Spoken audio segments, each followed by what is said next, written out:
This is session 11, and in this section we'll be looking at yet another medicine which has got a big affinity to the urinary system, and that medicine is petroselinum. Now, petroselinum is your common parsley. The scientific name of the parsley is the Petroselinum sativa. It belongs to the family Apiaceae and the order Apiales. The homeopathic medicine is made from the whole fresh plant. Now, as we know, parsley is used a lot in cooking. Yeah, it's a culinary herb, and one of the reasons that we use it not only for the taste, but it's also attributed to removing garlic and onion breath. Yes, so maybe that's one of the reasons why parsley is used so predominantly in Middle Eastern cooking. Now, other than its use as a herb, culinary herb, it's also got medicinal properties. Okay, it's used as it's quinine substitute in intermittent fevers like malaria. It's also used, the leaves are used as a poultice, as an external application in conditions like conjunctivitis, not into the eyes, but just as a poultice. Okay, so you have the leaves crushed, covered with a cloth, and then you apply it on the eye, not directly into the eye. Okay, it's used as an external poultice for conjunctivitis. It can be used as, the leaves crushed in conditions like mastitis. It's also used in alopecia or baldness, and it's also used in bites of insects or snake bites. Now, the pharmacology, it contains volatile oils, apigenin and apiol. Now, apigenin is said to have the capacity to bring down or allay an inflammation. It's an antioxidant, and it also inhibits histamine. So that means it reduces the excessive reactivity of the body. Now, apiol is an antispasmodic and a sympathomimetic. So that means it promotes the stimulation of the sympathetic nerves.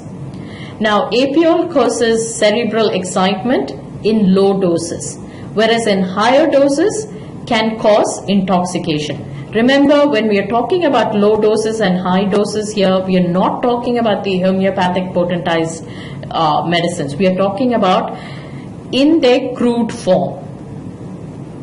Okay. Now, this petroselinum belongs to the primary therapeutic class of a diuretic. So that means it's definitely going to have some kind of an effect on the kidneys.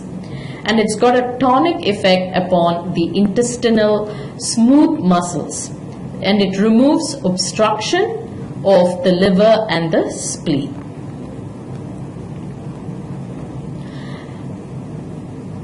Human pathogenetic trials, there are no known human pathogenetic trials. So where did we get the symptom picture from? Okay, the symptomology was found in the archives for homeopathy and the author was Bettman. So based on that, and of course later on by clinical empirical experience, we have the symptom picture of petroselinum. Theme, there is no known theme for parsley or petroselinum. So its use in homeopathy is based mainly on physical symptoms. So what are the physical symptoms of parsley or petroselinum? It's used, as we said, for urinary conditions. Now, and it's got an affinity to the urethra.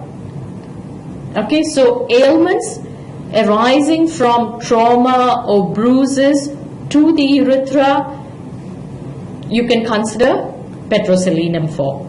And in cases of cystitis, the symptoms are going to be burning and tingling, okay, from the perineum throughout the whole urethra.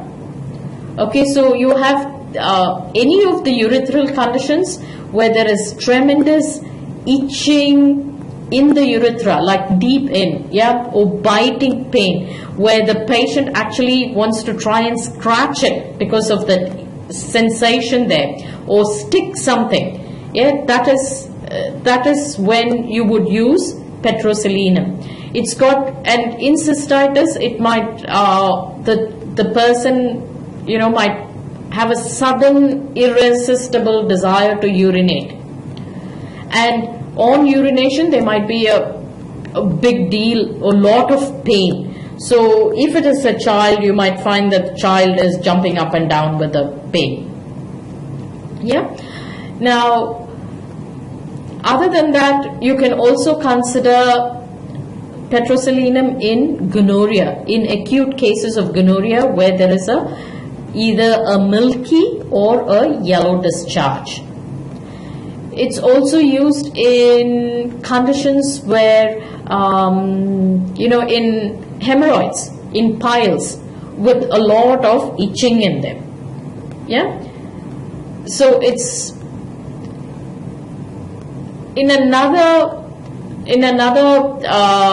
physical situation, symptom situation where you could use it is in you know, in the sexual sphere, especially in males, where there is discharge of the semen without sexual desire. Yeah. And according to the literature, it says that this is a medicine that you can consider for men where the penis is bent. Yeah, and if the penis is forcefully tried to be erected, then the patient feels the pain. Yeah. So personally, I can't really tell you, because I don't think I've ever used this remedy in my clinic. So all the symptoms are from your materia medicus. Have a look at, you know, the Van Wozensel's petroselinum, and see the symptom picture presented there.